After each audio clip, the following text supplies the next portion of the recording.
کسی زمانے میں ایک چور تھا۔ وہ ایک بادشاہ کے محل میں چوری کرنے کے ارادے سے گیا۔ رات کا وقت تھا اور محل کے ایک کمرے سے بادشاہ اور اس کی بیوی کی گفتگو کی آواز آ رہی تھی۔ وہ کھڑے ہو کر سننے لگا۔ اگرچہ ایسا سننا غلط ہے، ناجائز ہے، چوری ہے، لیکن چور تو چوری ہی کرنے آیا تھا، تو اسے سننے میں کیا چیز مانع ہوتی؟ آخر وہ چور ہی تو تھا۔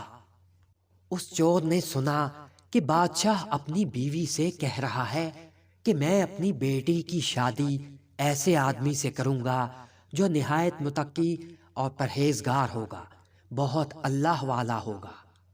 جب چور یہ بات سن رہا تھا تو اس کے دل میں خیال آیا کہ کیوں نہ میں کچھ ایسا بن کر دکھاؤں کہ بادشاہ میرے ہی ساتھ شہزادی کی شادی کر دے۔ دل میں ایک حرص پیدا ہو گئی۔ اب وہ چوری کرنا تو بھول گیا، لیکن دھوکہ دینے پر اتر آیا۔ گھر جا کر بہت دیر تک سوچنے لگا کہ کس طرح میں اس بات میں کامیاب ہو سکتا ہوں۔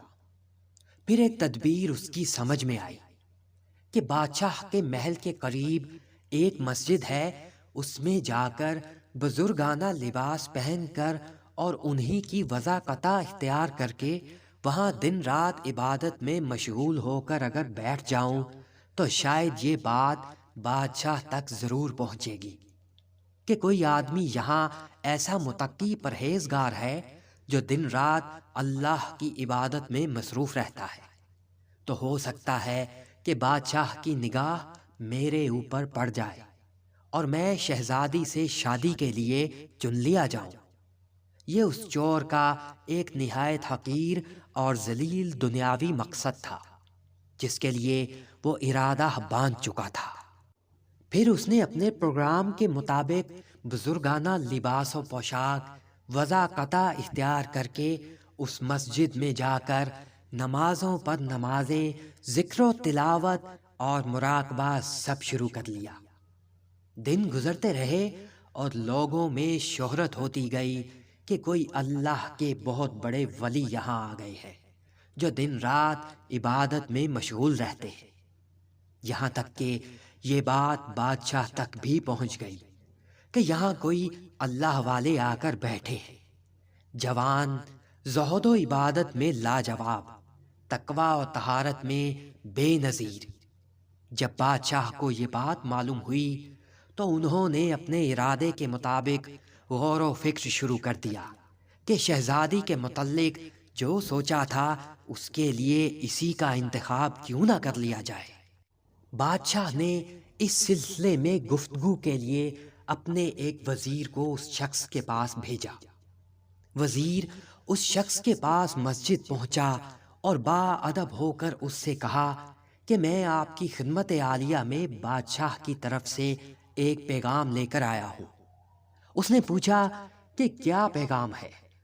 وزیر نے بتایا کہ بادشاہ نے کئی سال پہلے یہ فیصلہ کر لیا تھا کہ وہ اپنی بیٹی کا نکاح ایک ایسے شخص سے کریں گے جو بڑا متقی اور پرہیزگار ہوگا، اللہ والا ہوگا، اور وہ اسی کی تلاش میں تھے۔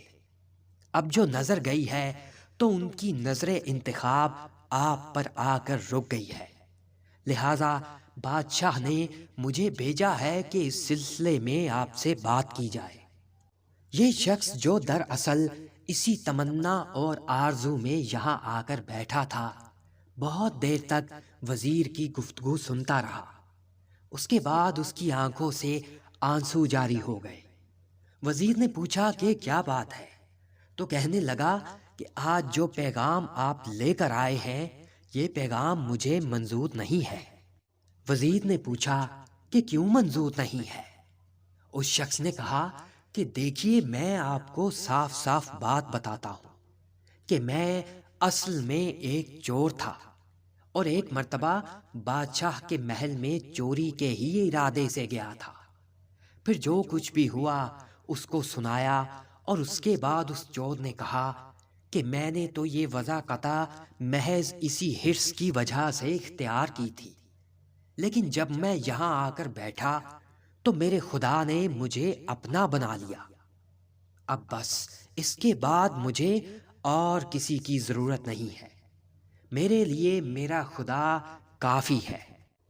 اس میں کوئی شک نہیں ہے کہ جب عبادت عبادت ہو جائے، نماز نماز ہو جائے، ذکر ذکر ہو جائے، الغرض ہماری سبھی عبادتیں واقعی میں عبادتیں ہو جائیں، تو انسان کو برائیوں سے روک لیتی ہیں۔